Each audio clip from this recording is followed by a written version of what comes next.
Hello everyone, welcome to Naira study hub. आप सब कैसे हैं? आई होप कि आप सभी बहुत अच्छे होंगे और अपनी स्टडी को भी बहुत अच्छे से कर रहे होंगे। फ्रेंड्स, चलिए आज के वीडियो लेक्चर में हम बात करने वाले हैं, उसके बारे में पहले जान लेते हैं।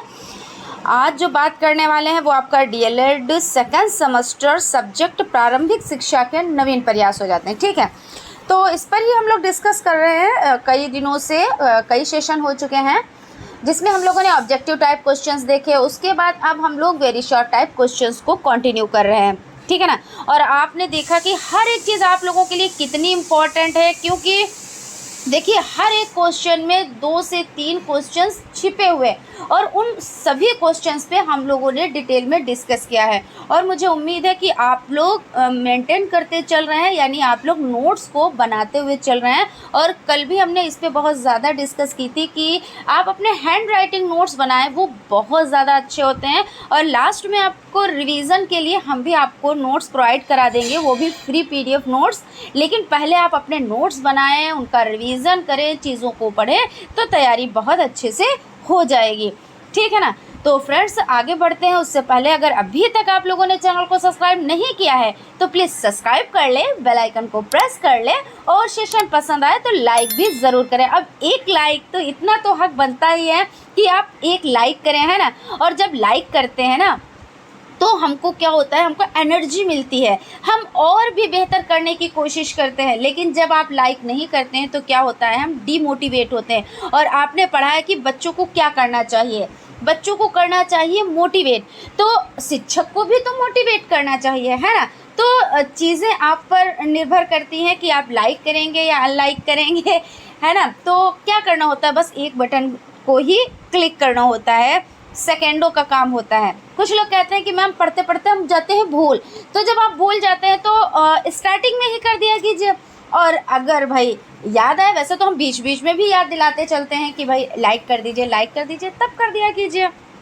चलिए कोई बात नहीं, अगर आप लोग लाइक करें तो ठीक, ना करें तो ठीक, आप लोग पढ़ाई कर लें, बस वही बेहतर है ना।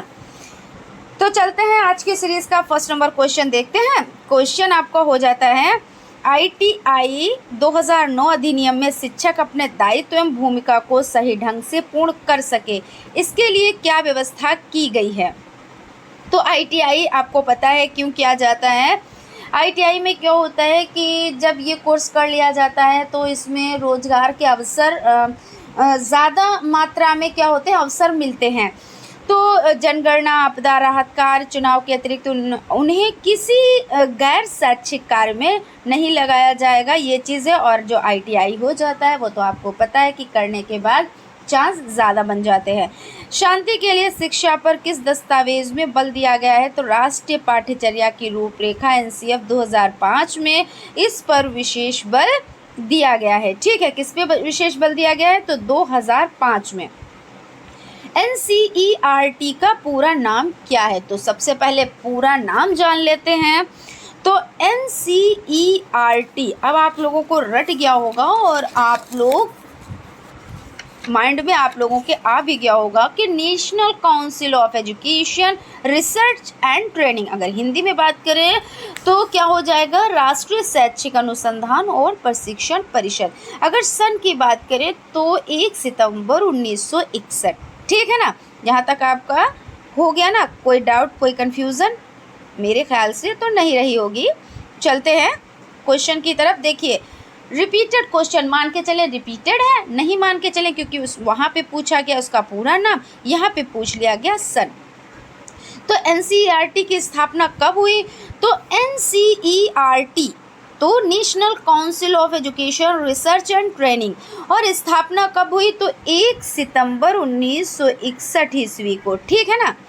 NCTE का पूरा नाम, तो NCTE का पूरा नाम क्या हो जाता है, तो हम यहाँ पे देख लेते हैं। और यहाँ पे क्वेश्चन मतलब 2 क्वेश्चन एक में मिले हुए हैं। यह किस प्रकार की शिक्षा पर नियंत्रण करती है। पहले इसका पूरा नाम आपको देना है, नेशनल काउंसिल टीचर एजुकेशन, और उसके बाद ये जो है किस प्रकार की शिक्षा पर नियंत्रण करती है, तो ये भी आपको बताना है। तो इस शिक्षा का नाम NCTE का पूरा नाम राष्ट्रीय अध्यापक शिक्षा परिषद हो जाता है, ठीक है। और ये अध्यापक शिक्षा के मानकों तथा मानदंडों का निर्धारण, मान्यता एवं शिक्षक शिक्षा पद्धति को सुदृढ़ बनाने का कार्य करती है, यानी कि मजबूत बनाने का कार्य करती है। उत्तर प्रदेश राज्य शिक्षा संस्थान किस नगर में है, तो यह शिक्षा संस्थान इलाहाबाद में है। अगर स्थापना की बात की जाए कि कब की गई, तो 1 फरवरी, कब की गई, तो 1 फरवरी और 1964 में की गई। यहाँ तक आपका क्लियर हो गया। चलते हैं अगले क्वेश्चन की तरफ। उत्तर प्रदेश में शैक्षिक परामर्श एवं मार्गदर्शन कौन प्रदान करता है, तो उत्तर प्रदेश में शैक्षिक अनुसंधान एवं प्रशिक्षण परिषद उत्तर प्रदेश लखनऊ प्रदान करता है। कौन प्रदान करता है, तो लखनऊ प्रदान करता है। उत्तर प्रदेश में DLED की परीक्षाएं आयोजित करने का दायित्व किसका है, तो आप लोगों की जो परीक्षाएं होती हैं DLED आप लोग कर रहे हैं, तो आपको पता है कि परीक्षा नियामक प्राधिकारी यानी PNP यही तो कराते हैं ना कंडक्ट, तो बस यही लिखना है। और इलाहाबाद, कहाँ, तो इलाहाबाद। राज्य हिंदी संस्थान कहाँ है, तो वाराणसी में हो जाता है राज्य हिंदी संस्थान। उसके बाद है बेसिक शिक्षा परिषद का संबंध किस कक्षा तक की शिक्षा से है, तो बेसिक शिक्षा की बात यहाँ पे की जा रही है, तो 8वीं कक्षा तक की शिक्षा से है। जिला शिक्षा एवं प्रशिक्षण संस्थान डाइट की स्थापना कब हुई, तो राष्ट्रीय शिक्षा नीति 1986 के अनुसार अक्टूबर 1987 में हुई। देखिए यहाँ पे बात ये समझ लें आप कि 1986 की अनुशंसा पे और हुई कब, यहाँ पे स्थापना की बात हो रही है, ठीक है ना, स्थापना की बात हो रही है, तो 1987 में हुई। तो याद रखिएगा कि डाइट की स्थापना 1987, कुछ लोग यहाँ पे बहुत कंफ्यूज हो जाते हैं, 86 पे टिक कर देते हैं। और एक आपका क्वेश्चन हो जाता है इग्नू की स्थापना, तो वहाँ पे भी 86 पे ही टिक कर देते हैं, जबकि 85 हो जाता है इग्नू प्लस 86, ये आपकी क्या हो जाती है कि एक नीति हो जाती है। 86 राष्ट्रीय शिक्षा नीति है, और इसी के अनुसार अक्टूबर 1987 में डाइट की स्थापना हुई, ठीक है। चलते हैं आगे बढ़ते हैं भाई, देखते हैं नेक्स्ट क्वेश्चन। आप लोग लाइक सब्सक्राइब करते रहे भाई, हम आपको याद भी दिलाते चल रहे हैं भाई। आप कहते हो कि हम पढ़ते में भूल जाते हैं मैम, ठीक है, तो आप भूले ना, इसके लिए हम याद दिला देंगे आप लोगों को। प्रधानाध्यापक के शैक्षिक दायित्व कौन से हैं, तो प्रधानाध्यापक का कार्य देखिए क्या होता है, अध्यापन कराना, मूल्यांकन, विद्यालय का प्रबंधन। भाई विद्यालय का प्रबंधन कौन करता है, तो प्रधानाध्यापक जी ही तो करते हैं, तो आपको यही लिखना है। फिर उसके बाद है प्रधानाध्यापक की प्रशासनिक दायित्व लिखिए, तो विद्यालय का प्रशासन, शिक्षकों का कार्य विभाजन तथा वेतन संबंधी कार्य, सभी कार्य किसके हैं, प्रधानाध्यापक जी के हैं। भाई वही तो जो शिक्षक होते हैं उनका ही मतलब ये सब करते हैं कि कार्य विभाजन, आपको कौन से क्लास में जाना है, आपको कौन सा सब्जेक्ट पढ़ाना है, आपको ये सभी चीज़ें कौन करता है, तो ये सभी चीज़ें प्रधानाध्यापक महोदय करते हैं, ठीक है। और उसके बाद नेक्स्ट क्वेश्चन आपका हो जाता है विद्यालय प्रबंधन समिति का गठन किस अधिनियम के अंतर्गत किया गया, तो निःशुल्क तथा अनिवार्य बाल शिक्षा अधिनियम 2009 की धारा 21 के अंतर्गत कब किया गया, तो 2009 की धारा 21 के अंतर्गत किया गया है। और विद्यालय प्रबंध समिति के कुल कितने सदस्य होंगे तथा इनमें माता पिता या संरक्षक कितने होंगे, तो विद्यालय प्रबंधक समिति में 15 सदस्य होंगे। टोटल कितने सदस्य होंगे, तो टोटल हो जाएंगे आपके 15 सदस्य। और इसमें है बंटवारा। अब बंटवारा आप कैसे करेंगे, तो जिसमें 11 सदस्य हो जाते हैं बालकों के माता पिता, और उसमें संरक्षक होंगे, लेकिन आधे सदस्य कौन से होंगी महिलाएं, क्योंकि महिलाओं को बहुत चांस दिए जा रहे हैं और बहुत ही ज़रूरी है, लेकिन फिर भी महिलाओं की स्थिति सुधर नहीं पा रही है, बिल्कुल भी नहीं सुधर पा रही है। और मैं हर क्लास में इस पर डिस्कस ज़रूर करती हूँ, क्योंकि स्त्रियों की आज भी स्थिति दयनीय है। कुछ जगहों पे स्थिति अच्छी हो चुकी है, लेकिन अभी भी बहुत ज़्यादा दयनीय स्थिति है। ठीक है ना। तो क्या कहते हैं, गणना करने पे तो ऐसा लगता है कि हाँ स्थिति सुधर गई है, सभी चीज़ें सही हैं, लेकिन वो कहाँ पे है, लिखा पढ़ी में है। धाराएं बनाई गई हैं महिलाओं की सुरक्षा के लिए, बहुत सारे नंबर्स प्रोवाइड कराए गए हैं कि इस नंबर पे आप कॉल करें महिलाओं के लिए, लेकिन महिलाओं को जागृत नहीं किया जा रहा है। अगर जागृत किया भी जा रहा है तो कहीं कहीं पे किया जा रहा है, और अगर कोई ऐसी जगह पे महिला जागृत हो जाती है तो उसको गलत लोग कहते हैं कि इसको शर्म नहीं है, इसको ये नहीं है, उसको वो नहीं है, इसने इज्जत के साथ खेल दिया, इसने क्या किया ये बताओ, सबके खिलाफ खड़ी हो गई। और भले कितना भी अत्याचार महिलाओं के साथ हो रहा, तो ऐसा कुछ होना चाहिए भाई कि जिससे अगर कोई अपने हक के लिए लड़ रहा है तो उसके लिए ये चीज़ें ना कही जाएं, है ना। कहीं कहीं पे ये चीज़ें हैं कि महिलाओं की स्थिति बहुत अच्छी हो गई है, लेकिन अभी भी बहुत ज़्यादा जगहों पे ऐसा है कि महिलाओं की स्थिति अच्छी नहीं है।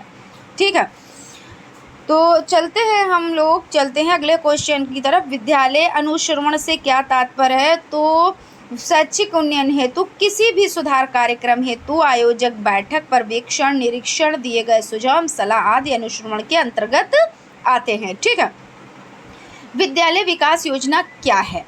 तो विद्यालय विकास योजना जो आपकी हो जाती है उसमें देखिए, विद्यालय विकास योजना वर्तमान स्थिति के सापेक्ष विद्यालय की कार्य प्रणाली में सुधार करने की योजना। भाई जितनी योजनाएं चलाई जा रही हैं उसमें सभी योजनाओं में यही है कि भाई शिक्षा को आगे बढ़ाया जाए, स्त्रियों की शिक्षा को आगे बढ़ाया जाए से, और लोग आगे बढ़ चढ़ कर हिस्सा ले, हमारे देश को आगे बढ़ाएं, क्योंकि आज का जो बच्चा है, आज का जो स्टूडेंट है वो कल का भावी नागरिक है। तो ये सभी चीज़ें हैं, लेकिन समय समय पर क्या हो रहा है, योजनाएं चलाई जा रही हैं तो हर योजना का अपना एक अलग मकसद है, उसका एक टाइम पीरियड है, उसको किसने शुरुआत की वो भाई अलग अलग होते हैं, है ना। तो हमको अलग अलग चीज़ों को पढ़ना है, चीज़ों को समझकर। तो विद्यालय विकास योजना के बारे में अगर हम बात करते हैं तो 29 मई 2021 को श्री नरेंद्र मोदी जी द्वारा क्या किया गया, इसकी स्टार्टिंग और मकसद क्या रहा कि 23 वर्ष की उम्र तक जो हैं उनकी देखभाल करना, और इसके लिए 10 लाख रुपए तक की मदद करना।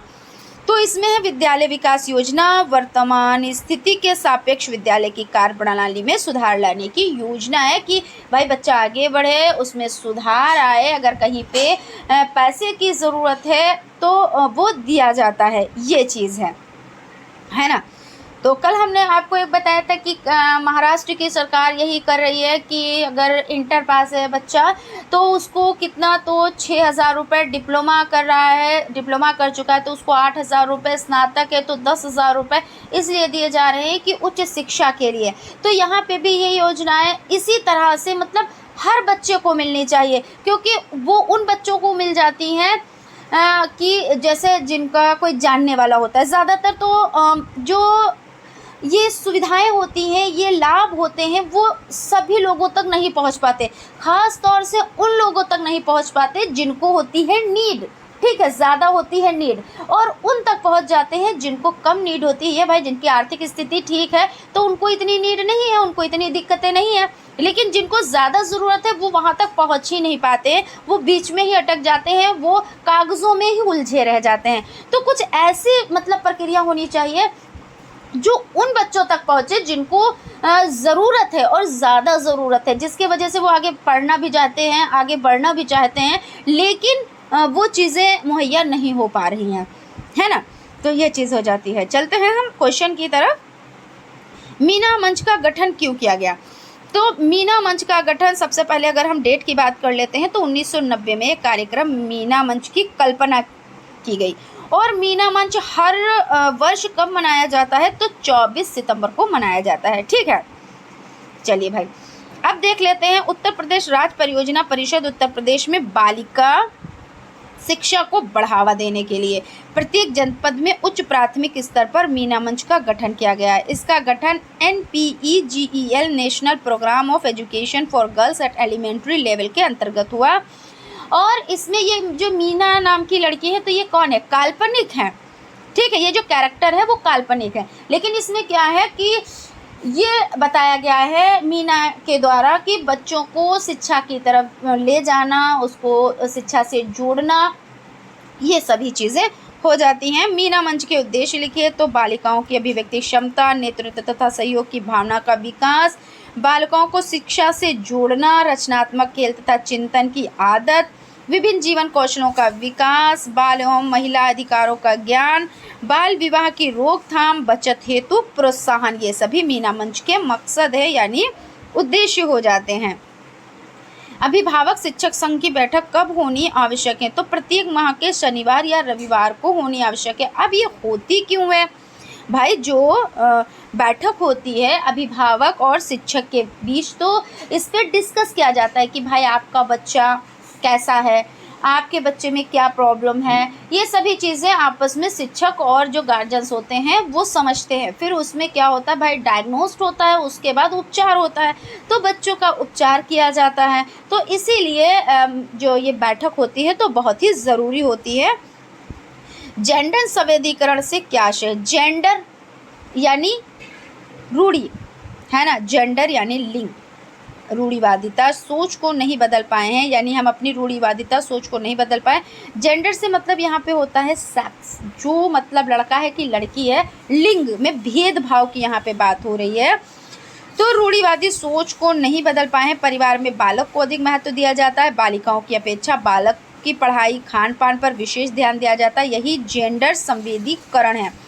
अब आपसे पूछा जाए जेंडर संवेदीकरण क्या है? तो जेंडर संवेदीकरण भाई यही तो है कि लड़कियों को बहुत ही नीचा समझना, लड़के को ऊंचा समझना, लड़के के खान पान पर ध्यान देना, लड़कियों के खान पान पर, उनकी ज़रूरतों पर ध्यान ना देना, यही तो क्या है जेंडर संवेदीकरण यानी रूढ़िबद्धता है। लड़कियों से कहा जाता है तुम किचन का काम करो, तुम इसीलिए तुमने जन्म लिया है, तुम्हारा जन्म हुआ है, ठीक है। ऐसा तो नहीं कि ऊपर से लड़कियां आई हैं, वहाँ से कह के भेजा गया है कि तुम लड़की हो, तुम जाओगी बर्तन ही मांजोगी और लड़का जाएगा ऑफिस में ही बैठेगा, ऐसा तो नहीं है। अगर लड़का बर्तन धुल देता है तो क्या वो लड़का नहीं रह जाएगा, वो लड़की हो जाएगा, या लड़की ऑफिस में बैठ जाएगी तो वो लड़की नहीं लड़का हो जाएगी? ऐसा नहीं है। तो इसी अंतर को कम करना है, और कम कैसे किया जा सकता है? जब लोगों को शिक्षित किया जा सकता है, लोगों की सोच बदली जा सकती है। क्योंकि क्या होता है, लोग ये सोचते हैं कि हम लड़की को क्यों पढ़ाएं भाई, क्यों पढ़ाएं? पहले तो ये घर में रह रही है, खा पी रही है, ठीक है, इतना ही हम एहसान कर रहे हैं खाना देकर। उसके बाद क्या हुआ, कहा इसको हम पढ़ाएं भी, भाई हम क्यों पढ़ाएं, ये तो चली जाएगी दूसरे के घर। और कहानी तो वहाँ पे बैठती है, जब वो जाती है दूसरे के घर तब भी कहा जाता है तुम आई हो दूसरे के घर से, तो लड़कियाँ फिर जाएं कहाँ, है ना। लेकिन इतना भेदभाव है और उसके बावजूद भी हर शख्स ये चाहता कि हमारे बेटी की शादी लड़की ही से हो। जब किसी को लड़की चाहिए नहीं तो बेटों की शादी बेटों से ही ना करें, क्यों बेटियों को ढूंढते हैं, है ना। तो ये सभी चीज़ें हो जाती हैं, यानी यहाँ पे क्या है, जेंडर संवेदीकरण जो हो जाता है वो इस तरह से आप इसको समझ सकते हैं। और स्टार्टिंग से ही इस पे कहा जा रहा है, हम इस क्वेश्चन को थोड़ा लेंदी लिए जा रहे हैं, तो इसमें स्टार्टिंग से ही माता पिता ही भेदभाव करने लगते हैं। कहते हैं ये लड़की है, ठीक है, इसको पिंक कलर के खिलौने, अगर खिलौने देते भी हैं, पहली बात तो लड़कियों की पैदाइश पे कोई मतलब जश्न नहीं मनाता है। जश्न तो छोड़ो, अगर कोई पूछ भी लेता तो बड़ा पछता के कहते हैं अरे अब जो कुछ है तो ठीक है, ऊपर वाले की मर्जी है, ऐसे कह के बोल देते हैं। खिलौने तो बहुत दूर की बात, अगर किसी की आर्थिक स्थिति ठीक है, वो थोड़ा सा अच्छा है बंदा, तो वो खिलौने खरीदने गया, वहाँ पे भी अंतर, लड़की है तो गुलाबी कलर के, अगर वो नीले कलर के खिलौने खेल लेगी तो उसमें क्या हो जाएगा, या लड़का है अगर वो गुलाबी कलर के खिलौने खरीद लेगा या कपड़े पहन लेगा तो उसमें क्या हो जाएगा। तो वहाँ से अंतर होना स्टार्ट हो जाता है और लास्ट तक अंतर चलता है, ठीक है ना। अगर हालांकि हम इस पे बात करें, डिस्कस करें तो बहुत लॉन्ग हो जाएगा, और जो सभी के साथ बीतता है ना, जो सभी के साथ बीत रहा है। और आज की तो ये कंडीशन है कहीं कहीं पिछड़े समाज में कि लड़की कितना भी पढ़ जाए, कितना भी आगे बढ़ जाए, और कहो तो उसको जो है आज भी कुएं में ढकेल दिया जाए, ऐसी स्थिति बनी हुई है। तो यही क्या है, जेंडर संवेदीकरण हो जाता है। तो आप लोग इसको अच्छे से समझ लीजिएगा। फिर उसके बाद है लिंग भेद के मुख्य कारण लिखिए। तो इसके प्रमुख कारण है बालिकाओं को वंश का वाहक ना समझना। बिल्कुल यही है कि वो वंश का वाहक थोड़ी ना है, उसको क्या करना है, वो तो चली जाएगी और वंश तो हमारा बेटा चलाएगा, और ये नहीं पता है किसी की बेटी आएगी तब वंश चलेगा, और सभी लोग बेटियों को मारने लगेंगे तो क्या आपका वंश चल जाएगा? क्योंकि जिस लड़की को आप लेके आएंगे, जिसके द्वारा आपका वंश चलेगा, वो भी तो किसी की बेटी होगी ना। फिर है छोटी उम्र में विवाह, घरेलू कार्यों की जिम्मेदारी। अब दे दिया गया उसको घरेलू कार्यों की जिम्मेदारी कि तुमको करना कुछ नहीं है, तुमको सिर्फ झाड़ू पोछा और दूसरों की खिदमत यही करना है, अपने लिए तुम्हें नहीं जीना है। उसके बाद है छोटे बच्चे के घर में देखभाल। अब मम्मी पापा क्या है, वो जो और छोटे भाई बहन है उनको दे दिया उसकी गोद में, बोले अब जाओ यही तुम्हारी जिम्मेदारी है, तुम छोटे पर से ही अपने बच्चों को संभालो, अभी से आदत डालो, क्योंकि तुम्हारी भी जल्दी शादी हो जाएगी और तुम भी क्या करोगी, अपने बच्चों को खिलाओगी, तो इसलिए ये ट्रेनिंग है। ठीक है, तो वो ट्रेनिंग पहले से ही बच्चों को दे दी जाती है। अभिभावकों की आर्थिक तंगी, हाँ वो चीज़ है, आर्थिक तंगी है वो तो ऊपर वाले की देन होती है, लेकिन किसी को कम समझना वो चीज़ तो बेहतर नहीं होती है ना, कि भाई अगर आर्थिक तंगी है तो सब लोग उसको सहन करेंगे। अगर बेटा है, बेटी, घर में जितने भी सदस्य हैं, अगर प्रॉब्लम है तो सब लोग उसको फेस करेंगे। ये तो कोई नहीं कहेगा कि भाई हमको ज़्यादा दे दो या बेटे को कम दे दो, ऐसा नहीं, सभी को बराबर समान समझो। कभी अच्छे दिन भी आएंगे तो सब लोग अच्छे से वहन कर लेंगे। बात सही है कि आर्थिक तंगी होती है तो सिर्फ बेटियों के लिए थोड़ी ना आर्थिक तंगी होती है, सभी के लिए आर्थिक तंगी होती है। उसके बाद है बालिकाओं के लिए उदासीनता एवं उपेक्षा, यानी जो बालिकाएं हैं उनके प्रति सभी उदासीन होते हैं जन्म लेती जैसे ही। वही बात जो अभी हमने आपको बताई कि जैसे ही जन्म हुआ, किसी ने पूछा क्या भाई दुनिया में आया आपके यहाँ, बोले बेटी है, क्या करें, जो कुछ है ठीक है, ऊपर वाले की देन है। अगर कहो स्माइल आ जाए फेस पे तो नहीं आएगी, अगर आप भी गई तो वो झूठी वाली आएगी। ठीक है, फिर उसके बाद रोना पीटना पड़ेगा बेटी के आने पर। फिर बहू के आने पे क्यों नहीं ऐसा होता है? बहू के भी तो आने पर ऐसा ही होना चाहिए, रोना पीटना चाहिए, क्योंकि वो बहू भी तो बेटी ही है ना, जो आपके वंश को आगे बढ़ाएगी। तो तब ये नहीं होता है। तो जब बेटियां ही नहीं रहेंगी तो बहुएं आएंगी कहाँ से, है ना। तो क्या है, बालिकाओं के लिए उदासीनता एवं उपेक्षा, ये चीज़ हो जाती है। अब यहाँ पे चलते हैं हम अगले क्वेश्चन की तरफ। विद्यालय अभिलेखों का महत्व लिखिए। तो विद्यालय अभिलेखों के आधार पर ही विभाग द्वारा मांगी गई सूचनाओं को भेजा जाता है और अभिलेखों के माध्यम से योजनाओं की प्रगति व्याख्या प्रस्तुत की जाती है, भावी योजनाओं के निर्माण में सहायक ये सभी हो जाते हैं। श्री एन जनार्दन रेड्डी ने अपनी रिपोर्ट कब पेश की? तो यहाँ पे 1986 की शिक्षा नीति की समीक्षा के लिए गठित समिति के अध्यक्ष आंध्र प्रदेश के तत्कालीन मुख्यमंत्री श्री एन जनार्दन रेड्डी की अध्यक्षता में 22 जनवरी 1992 की समिति ने अपनी रिपोर्ट पेश की। हंटर कमीशन को अन्य किस नाम से जानते हैं? तो हंटर कमीशन को भारतीय शिक्षा आयोग 1882 के नाम से भी जानते हैं। ठीक है, तो ये याद रखिएगा, जो ये नेम होते हैं ना डबल नेम की, इनको और किस नाम से जाना जाता है। इस तरह के क्वेश्चन आप लोग बहुत ज़्यादा अच्छे से समझिएगा। वैसे तो सभी चीज़ें इंपॉर्टेंट होती हैं, लेकिन कुछ चीज़ें वेरी वेरी इंपॉर्टेंट होती हैं। तो हंटर कमीशन को किस नाम से जाना जाता है? तो हंटर कमीशन को भारतीय शिक्षा आयोग 1882 के नाम से जानते हैं। उसके बाद आपको हो जाता है उच्च प्राथमिक विद्यालयों में मिड डे मील कब प्रारंभ हुआ? तो उच्च प्राथमिक विद्यालय की यहाँ पे बात हो रही है, तो वर्ष 2007 में। और जो प्राथमिक विद्यालयों में तो उसमें 1 सितंबर 2004, कच्चा भोजन 15 अगस्त 1995, ये सभी चीज़ें आप लोग अच्छे से समझ के रखिएगा, याद करके रखिएगा, माइंड में बसा के रखिएगा। ठीक है। सर्व शिक्षा अभियान संचालित किए जाने के क्या उद्देश्य? सर्व शिक्षा अभियान यानी सब पढ़ें और सब बढ़े, है ना। तो वर्ष 2003 का प्राथमिक विद्यालयों, शिक्षा गारंटी केंद्रों, वैकल्पिक और विद्यालय शिविरों में सभी बच्चों को प्रवेश कराना और सन 2007 तक सभी बच्चों कक्षा 5 तक की प्रारंभिक शिक्षा पूरी कर लें और सन 2000 तक सभी बच्चे कक्षा 8 तक की शिक्षा पूरी कर लें।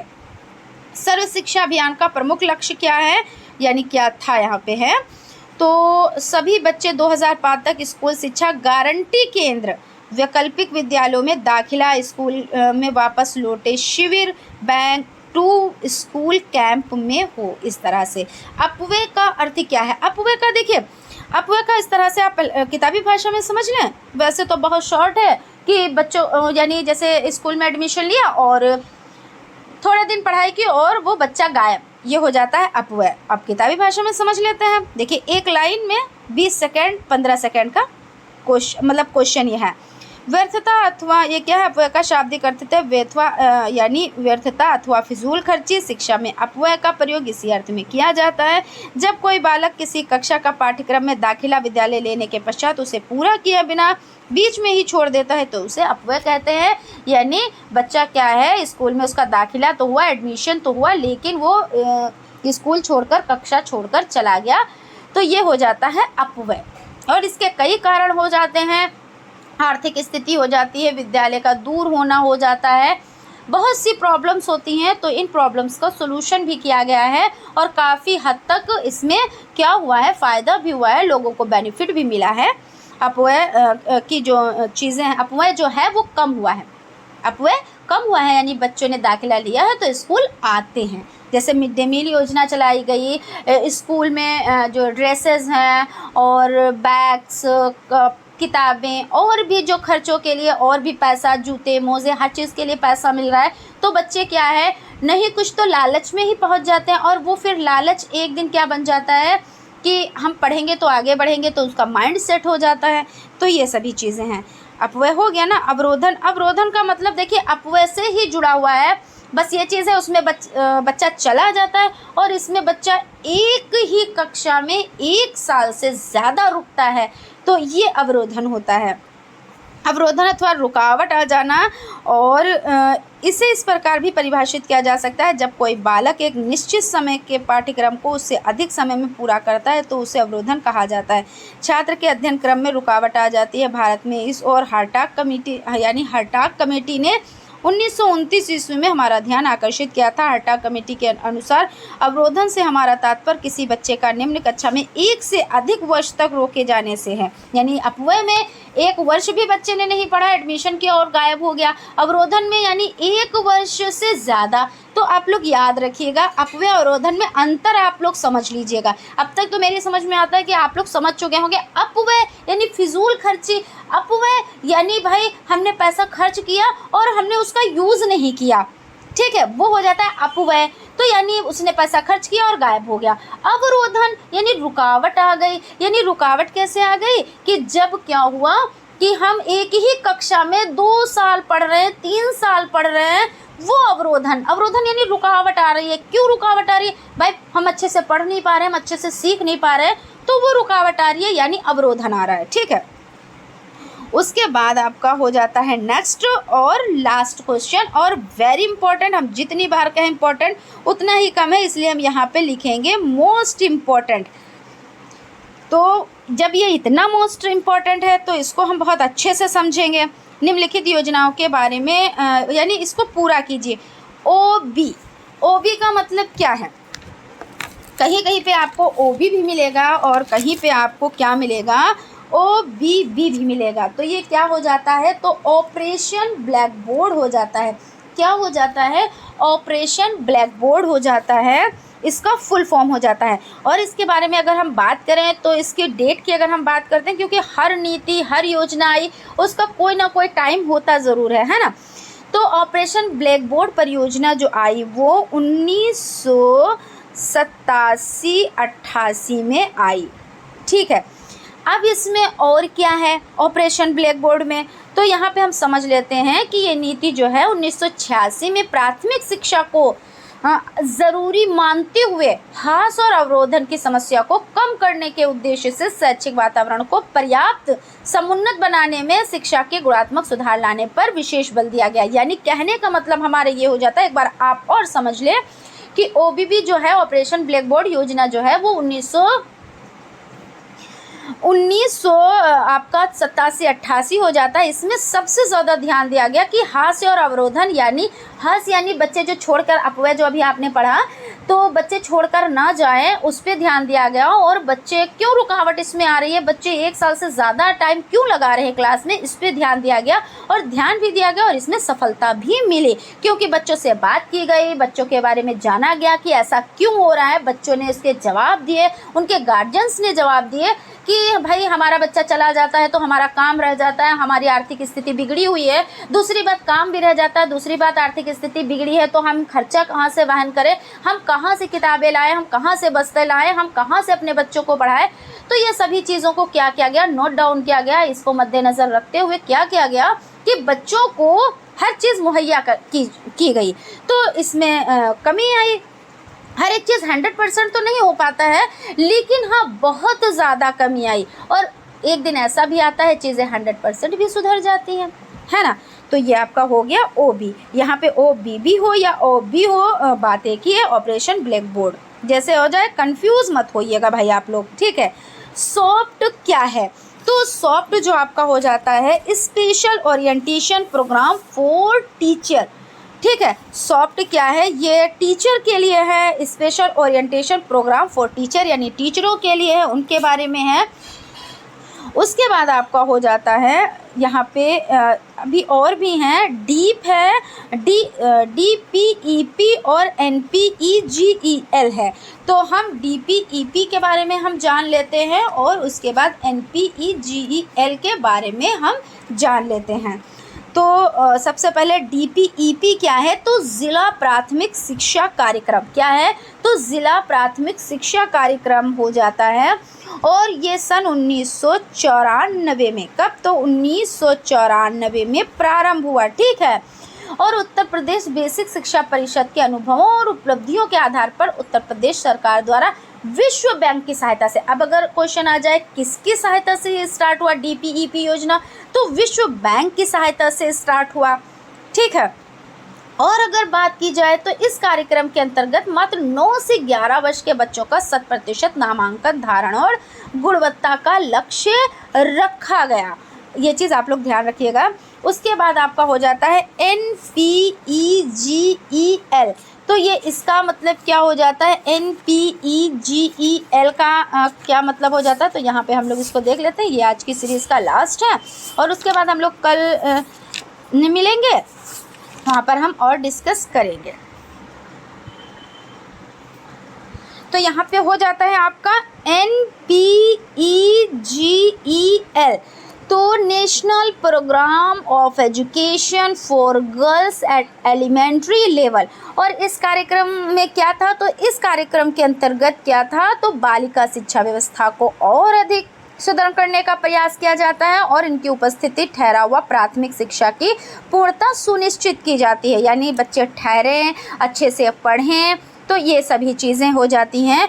और ये सर्व शिक्षा अभियान का अहम हिस्सा है और इसमें 1 से 8 तक के वंचित लड़कियों की मदद की जाती है। कितने वर्ष की, तो 1 से 8 वर्ष तक की जो लड़कियां हैं उनको जो है उनकी मदद की जाती है। और नाम से ही पता चला NPGEL, तो N for national, P for programme, O और ऑफ आपका हो जाता है इसको कंप्लीट करने के लिए, E फॉर एजुकेशन, फॉर क्योंकि लड़कियों के लिए है, तो G for girl at elementary level, E for elementary और L फॉर लेवल। तो हमने आपसे देखिए कई बार ये चीज़ कही है कि आप लोग अगर इसको इंग्लिश में याद कर लेते हैं तो बहुत ही ज़्यादा बेहतर है, क्योंकि इंग्लिश में जैसे अब OB है, SOPT है, DPEP है, तो हिंदी में भी याद रखिए नाम, लेकिन इंग्लिश में थोड़ा सा आसान रहता है, तो इसलिए आप इसको याद कर लीजिएगा, ठीक है।